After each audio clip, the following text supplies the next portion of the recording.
Good morning students. Last lecture आपने भण्या था कीट परागनयन। तो अजैविक અને જૈવિક વાહકો દ્વારા પરાગનયનની ક્રિયા પૂર્ણ થઈ ગઈ હતી। આજના આપના જે મુદ્દા છે વાહ્ય સંવર્ધન પ્રયુક્તિઓ। તો મોટા ભાગની જે આપણે જોયા था कि મોટા ભાગની જે વનસ્પતિ છે કેવા પ્રકારના પુષ્પનો સર્જન કરે છે? દ્વિલિંગી પુષ્પો સર્જે છે। દ્વિલિંગી પુષ્પો સર્જે એટલે એના અર્થ શું છે કે પુંકેસર અને સ્ત્રીકેસર એક જ પુષ્પમાં જોવા મળે। જ્યારે પુંકેસર અને સ્ત્રીકેસર એક જ પુષ્પમાં જોવા મળે તો આ પુષ્પની જે ટેન્ડન્સી હોય એ કેવી હોય કે એ જ પુષ્પની પરાગરજ એ જ પુષ્પના પરાગાસન ઉપર સુધી પહોંચી શકે। તો લખી દો એ જ પુષ્પની પરાગરજ એ જ પુષ્પના પરાગાસન ઉપર સ્થાપિત થઈ શકે। એની એક વૃત્તિ હોય કે વધારે દૂર નથી જાવ તો પરાગરજ મુક્ત થાય અને એ જ પરાગાસન ઉપર પડી જાય। તો આ ક્રિયાને શું કહેતા હતા આપણે? સ્વફલન। પર સ્વફલનની ક્રિયા દ્વારા આ તો થઈ ગયા સ્વફલન, પર સ્વફલનથી ઘણા નુકસાન પણ છે। ફાયદા છે કે એક કે પરાગવાહકોની કોઈ જરૂર ના પડતી હોય, पर स्वफलनના नुकसान શું છે? स्वफलन द्वारा जे सतत कोई पण वनस्पति के पुष्पમાં स्वफलनની क्रिया चालती હોય तो स्वफलनની क्रियाના લીધે અંતઃ સંવર્ધન દબાણ ઉત્પન્ન થાય। અંતઃ સંવર્ધન એટલે અંદર અંદર એક પુષ્પમાં અંદર અંદર સંવર્ધન થઈ રહ્યા છે એટલે એના દ્વારા એક દબાણ ઉત્પન્ન થાય। અંતઃ સંવર્ધન દબાણ એટલે શું છે કે અંતઃ સંવર્ધન દ્વારા સ્વફલનની ક્રિયા દ્વારા અમુક એવા કેરેક્ટર હોય વનસ્પતિના જે પ્રચ્છન્ન હોય તો સ્વફલનની ક્રિયા દ્વારા એ પ્રભાવી સ્વરૂપમાં આવી શકે। તો અંતઃ સંવર્ધન દબાણ શું છે? હવે અહીંયા સમજી લો કે અંતઃ સંવર્ધન દબાણ દ્વારા પ્રજનન ક્ષમતા ઘટે, ઉત્પાદન ઘટે અને પુષ્પની વનસ્પતિની જે કઈ ગુણવત્તા હોય એ પણ ઘટે। ધારો કે ફલદાર વૃક્ષ હોય તો એની ફલ બનવાની ક્ષમતામાં ઘટાડો થાય। એટલે સ્વફલનથી નુકસાન શું શું છે? तो स्वफलन थी नुकसान है कि स्वफलन द्वारा सतत स्वफलन थाय तो अंतः संवर्धन दबाण उत्पन्न थाय। अंतः संवर्धन दबाण उत्पन्न थाय એટલે પ્રજનન ક્ષમતા ઘટે, ઉત્પાદન ઘટે અને ગુણવત્તા ઘટે। તો પ્રકૃતિમાં એવી વ્યવસ્થા છે કે જે વનસ્પતિ સ્વફલનને અટકાવે, સ્વફલનની ક્રિયાને અટકાવી શકે અને પરપરાગનયનને વધારો કરી અને ગુણવત્તા અને પ્રજનન ક્ષમતામાં વધારો કરી શકે। ठीक है? तो એવી પ્રયુક્તિઓ જેના દ્વારા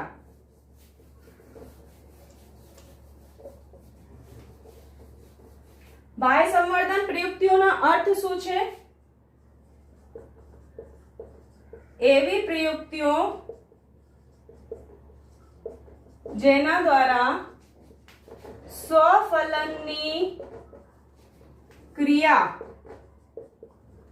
અવરોધાય અને પરપરાગનયનની ક્રિયામાં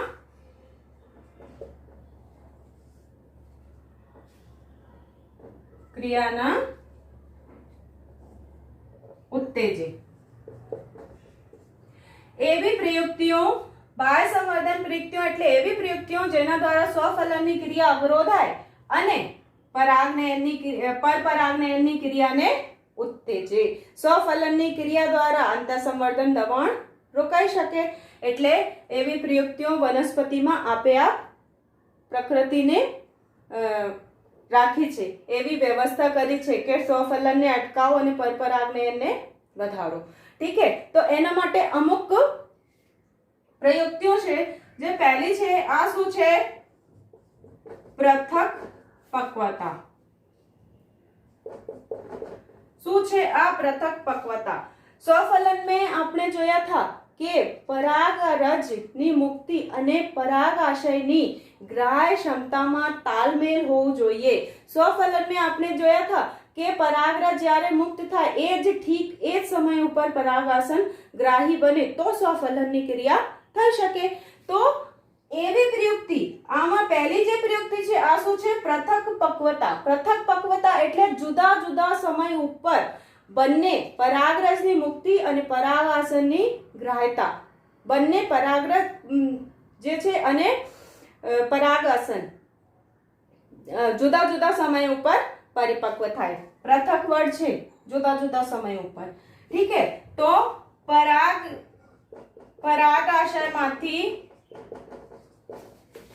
પરાગરજની મુક્તિ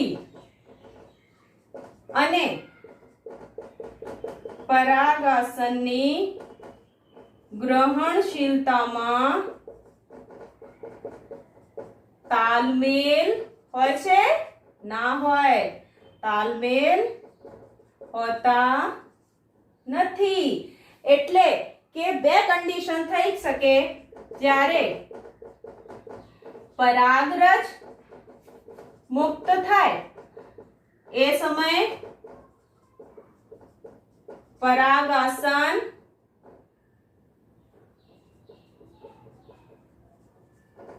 ગ્રાહી ના હોય. પરાગરજ મુક્ત થઈ, પરાગાસન રેડી જ નથી, તો સ્વફલનની ક્રિયા અટકાવી શકે. ઠીક છે, અને બીજી કન્ડિશન શું થઈ શકે કે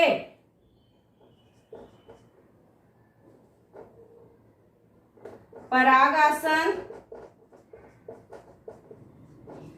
ગ્રાહી હોય ત્યારે પરાગરજ મુક્ત ના થાય. તો એવી પ્રયુક્તિને શું કહેવાય? પૃથક પક્વતા. જુદા જુદા સમય ઉપર પરાગાસન અને પરાગરજ પરિપક્વ હોય. તો પરાગાશયમાંથી પરાગરજની મુક્તિ અને પરાગાસનની ગ્રહણશીલતામાં તાલમેલ હોતો નથી. અને આ તાલમેલ હોતો નથી તો બે કન્ડિશન થઈ શકે. પહેલી કન્ડિશનમાં જ્યારે પરાગરજ પરિપક્વ થઈ ગઈ, મુક્ત થાય અને એ સમય પર પરાગાસન ગ્રાહી ના હોય તો સ્વફલન અટકાઈ જાય. જ્યારે પરાગાસન ગ્રાહી હોય ત્યારે પરાગરજ મુક્ત ના થાય. ઠીક છે, એના એક્ઝામ્પલ ઉદાહરણ છે સૂર્યમુખી. ઠીક છે, એના એક ઉદાહરણ છે સૂર્યમુખી. બીજી જે ટેકનિક છે, બીજી જે પ્રયુક્તિ છે આ શું છે?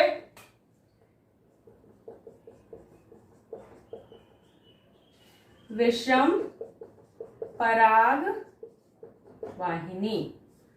વિષમ પરાગ વાહિની એટલે પરાગાશય અને પરાગ વાહિનીના સ્થાનમાં ફેરફાર હોય.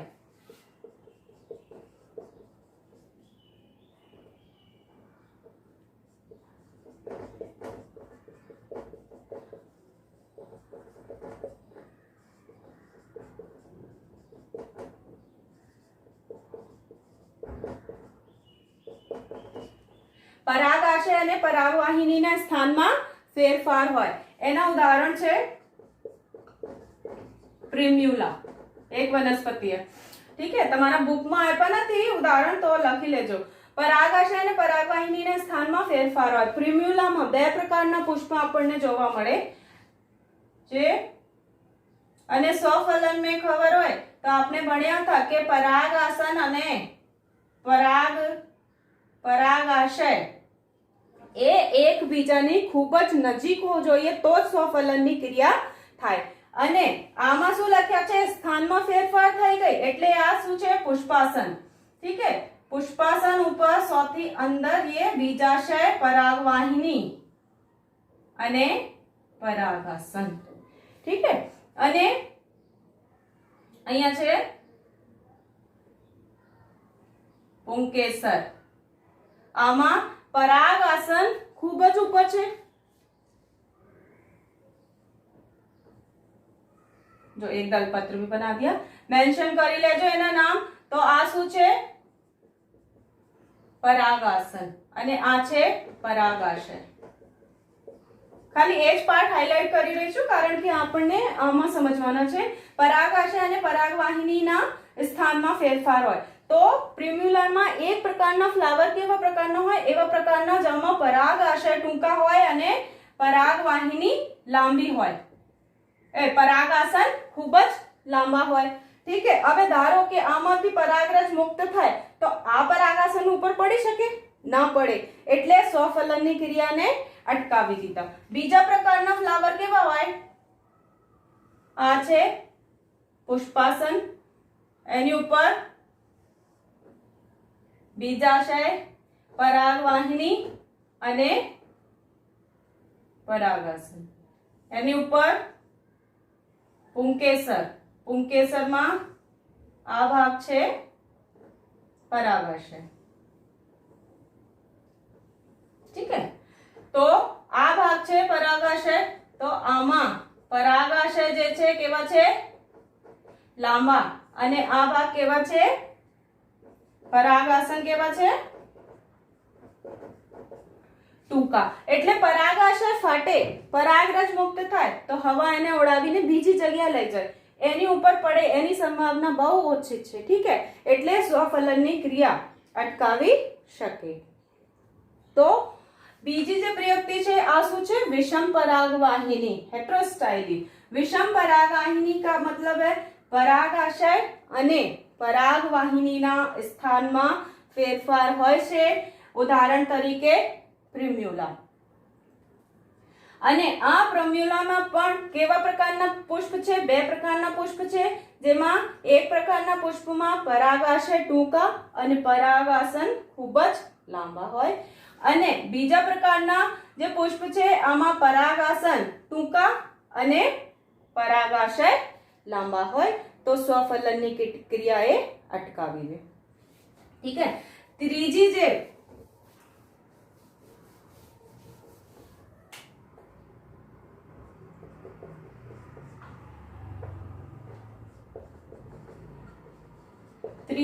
ત્રીજી જે પ્રયુક્તિ છે આ છે સ્વ અસંગતતા. સ્વ અસંગતતા એક પ્રકારની જનનિક ક્રિયાવિધિ છે જે અંતઃ સંવર્ધનને અટકાવે.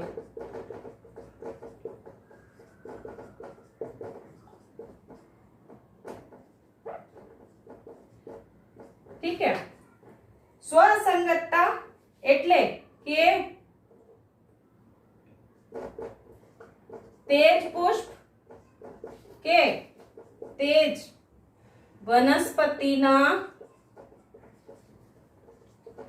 પુષ્પની પરાગરજને સ્ત્રી કેસર,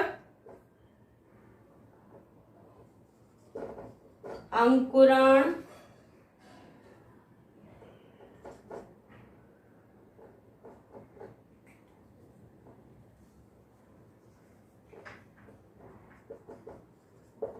પરાગરજના અંકુરણ ના પામવા દે. અંકુરણ ના પામવા દે કે પરાગ નલિકાની વૃદ્ધિને અવરોધે અને અંડકોને ફલિત થવાથી અટકાવે. એના અર્થ શું છે સમજીએ કે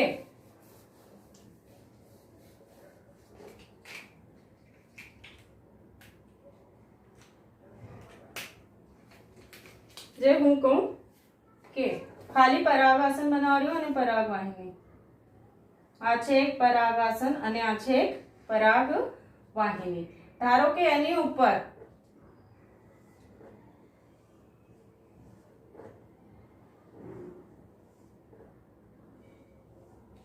ત્રણ તમને સમજાવવા માટે બનાવી છે. તો ધારો કે એની ઉપર કોઈ પરાગરજ આવી,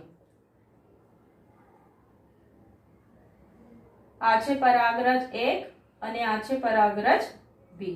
તો આમાં ધારો કે જનીન એટલે હું જીવન લખું છું એની ઉપર કે આ છે જીવન અને આ છે G2. પરાગરજના જે જનીન પ્રકાર છે આ છે જીવન એક પરાગરજમાં અને બીજી પરાગરજમાં છે G2.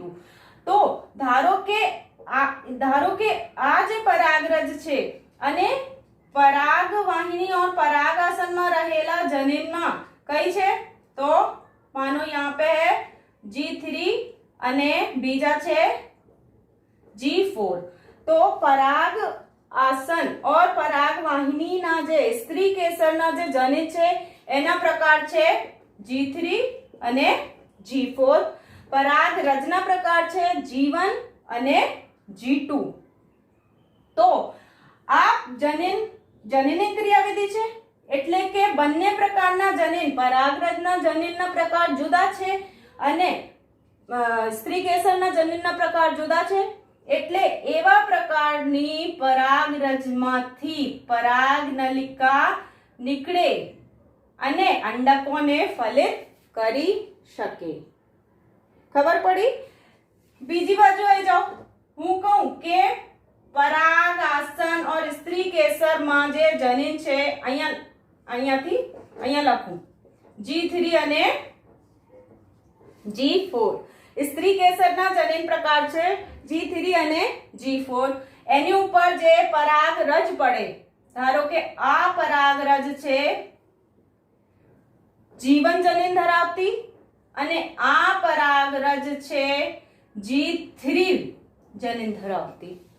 હવે આમાંથી કઈ પરાગરજ અવરોધાઈ જાય, એના અંકુરણ ના થાય કે એનામાંથી પરાગ નલિકા ન નીકળે તો G3 સ્ત્રી કેસરમાં પણ G3 પ્રકારના જનીન છે અને પરાગ રજમાં પણ G3 પ્રકારના જનીન છે. એટલે કે એ જ પુષ્પના કે એ જ વનસ્પતિના પુષ્પના ભાગ હોઈ શકે.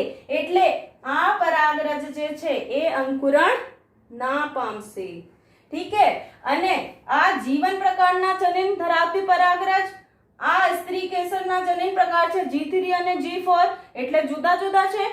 તો આ પરાગરજ જે છે એમાંથી પરાગ નલિકા નીકળશે અને આ પરાગરજ જે છે અંડકોને ફલિત કરશે. ખ્યાલ આવી ગયો? અને જો ત્રીજા પ્રકાર હું બનાવું કે આ એક પરાગરજ છે એના જનિન છે G3, एक परागरज छे G4 अने परागासन स्त्री केसर में रहेला जनिन ना प्रकार छे G3 अने G4. हवे तमे मने कमेंट में लखजो के आ परागरज नंबर 1, नंबर 2 अने नंबर 3 નંબરની પરાગરજ જે છે 3 નંબરના ઉદાહરણમાં રહેલી પરાગરજના અંકુરણ થાય કે ના થાય, આમાંથી પરાગ નલિકા નીકળશે કે નથી નીકળે. ઠીક है? चलो આગળ વધીએ. આપણી જે ચોથી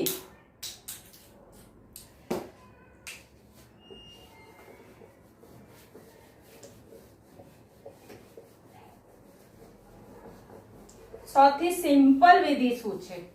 સ્વફલનને અટકાવવા માટે સૌથી સિમ્પલ વિધિ છે કે દ્વિલિંગી પુષ્પની જગ્યા એકલિંગી પુષ્પનું સર્જન થાય તો સ્વફલન તો અટકાવી શકે, હે ના? તો ચોથા નંબરની જે આપણી પ્રયુક્તિ છે આ છે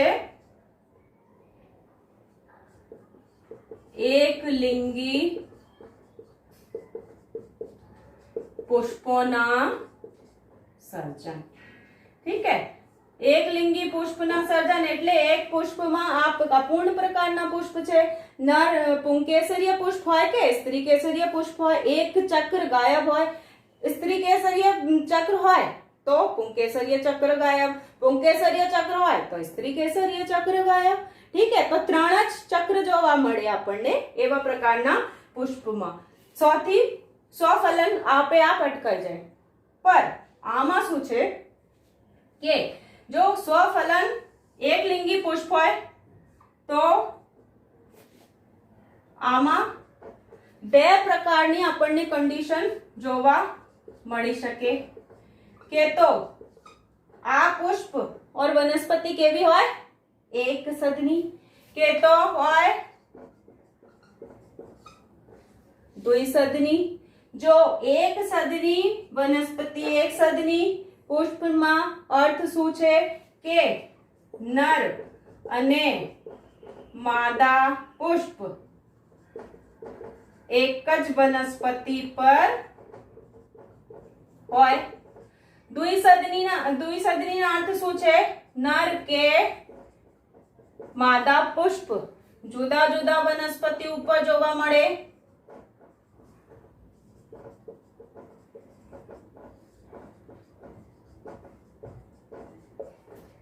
ठीक है, तो एक सदनी वनस्पति હોય, નર અને માદા પુષ્પ એક જ વનસ્પતિ પર હોય. ठीक है, તો આમાં તમે સમજી શકો કે પહેલા આપણે ભણ્યા હતા ગાયટેનોગેમી. ગાયટેનોગેમીમાં શું ભણ્યા હતા કે આમ કરીને એક પ્લાન્ટ છે, बहुत खराब ड्राइंग बन रही है, खाली कॉन्सेप्ट क्लैरिटी માટે. તો ए અને बी અને ચલો बी ની તો કોઈ જરૂર નથી. આ છે વનસ્પતિ એ. વનસ્પતિ એ માં જો ધારો કે આ છે માદા પુષ્પ અને આ છે નર પુષ્પ. હવે આ નર પુષ્પ ના પરાગરજ જે છે આ માદા પુષ્પની પરાગાસન ઉપર બેસી શકે. તો આમ જોઈએ તો પરપરાગનયન થયા, પર એ જે છે એ શું છે? સ્વફલન તો અટકાવી ગયા, સ્વફલન અટકાવે. પર આ પરિસ્થિતિને શું કહેવાય? ગાયટેનોગેમી. તો ગાયટેનોગેમીને અટકાવે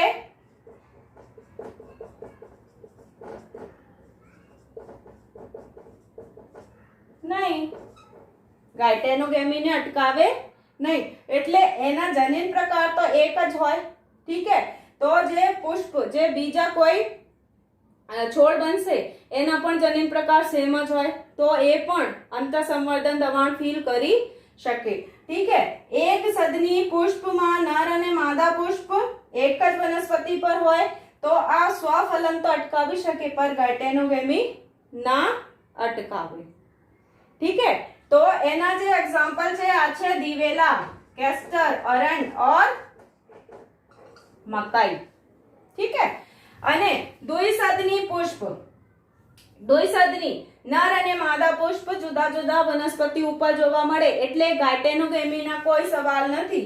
એક આ વનસ્પતિ છે અને બીજી આ વનસ્પતિ છે. આમાં બધા નર પુષ્પ છે અને આ બી નંબરમાં બધા માદા પુષ્પ છે એટલે હવે ગાયટેનોગેમી પણ અટકાઈ ગઈ. તો સ્વફલન અને ગાયટેનોગેમી બંને અટકાવી શકે. ઠીક है, તો આટલી જે પ્રયુક્તિઓ આજે આપણે ભણી આ છે બાહ્ય સંવર્ધન પ્રયુક્તિઓ. બાહ્ય સંવર્ધન પ્રયુક્તિઓ કોના માટે યુઝ થાય? તો સ્વફલનને અવરોધવા માટે અને પરપરાગનયનને વધારવા ઉત્તેજવા માટે બાહ્ય સંવર્ધન પ્રયુક્તિઓ પ્રયોગ હોય. બાહ્ય સંવર્ધન સ્વફલનને કેમ અટકાવાય? કેમ અટકાવાય સ્વફલનને? તો સ્વફલન દ્વારા અંતઃસંવર્ધન દબાણ ઉત્પન્ન થાય. અંતઃસંવર્ધન દબાણ ઉત્પન્ન થવાથી એ વનસ્પતિમાં પ્રજનનની ક્ષમતા ઘટે, ઉત્પાદન ઘટે, એની ગુણવત્તા પણ ઘટે. એટલે સ્વફલનને અવરોધવા માટે, પરપરાગનયનને ઉત્તેજવા માટે બાહ્ય સંવર્ધન પ્રયુક્તિઓ ઉપયોગમાં આવે. આમાં ઘણી બધી પ્રયુક્તિઓ આજે આપણે ભણી. પહેલી જે હતી પૃથક પક્વતા. પૃથક પક્વતામાં પરાગાશય અને પરાગાસનની ગ્રહણશીલતામાં તાલમેલ હોતો નથી. જ્યારે પરાગરજ મુક્ત થાય તો પરાગાસન ગ્રાહી ના હોય, જ્યારે પરાગાસન ગ્રાહી હોય તો પરાગરજ મુક્ત ના થાય. ઠીક હે. બીજી જે પ્રયુક્તિ છે આ છે વિષમ પરાગવાહિની. વિષમ પરાગવાહિનીમાં પરાગાશય અને પરાગાસનને સ્થાનમાં ફેરફાર હોય કે તો પરાગાસન ઊંચા લાંબા હોય અને પરાગાશય ટૂંકા, કે તો પરાગાશય લાંબા હોય और પરાગાસન ટૂંકા. ઠીક હે. ત્રીજી જે પ્રયુક્તિ આપણે ભણી આ છે સ્વ અસંગતતા. આમાં જનની ક્રિયાવિધિ છે તો એ જ વનસ્પતિની કે એ જ પુષ્પની પરાગરજને પરાગાસન પર અંકુરણ પામવા દેતા નથી. પરાગ નલિકાને વૃદ્ધિને અવરોધાય અને અંડકોને ફલિત કરવા માટે અટકાવાય. ઠીક હે. અને ચોથી જે પ્રયુક્તિ છે આ છે એકલિંગી પુષ્પોના સર્જન. એકલિંગી પુષ્પોના સર્જનમાં બે કન્ડિશન થઈ શકે કે તો એ એક સદની થઈ શકે કે દ્વિસદની થઈ શકે. એક સદનીના અર્થ શું છે? નર કે માદા પુષ્પ એક જ વનસ્પતિ પર હોય. જો કે નર અને માદા પુષ્પ એક જ વનસ્પતિ પર હોય તો સ્વફલન અટકાવી શકીએ, પર ગાયટેનોગેમીને અટકાવી શકીએ નહીં. એટલે કે જનીન પ્રકાર જે કઈ નવા છોડ બનશે આમાં જનીન પ્રકાર બિલકુલ પિતૃ વનસ્પતિ જેવા હશે. ઠીક હે. તો પણ અંતઃસંવર્ધન દબાણ થવાની શક્યતા છે. દ્વિસદની પ્રકારના જે પુષ્પ છે આમાં નર અને માદા પુષ્પ જુદા જુદા વનસ્પતિ ઉપર જોવા મળે. એટલે સ્વફલન અને ગાયટેનોગેમી બંને અટકાવી શકે. ખબર પડ ગઈ? તો હવે જે અહીંયા સુધી આપણા જે મુદ્દા હતા કે પરાગરજ અને જન્યુના નિર્માણ અને જન્યુના વહન, એના પછીના જે આપણા મુદ્દા છે એ છે ફલન. તો આગળ આપણે ફલન જોઈએ.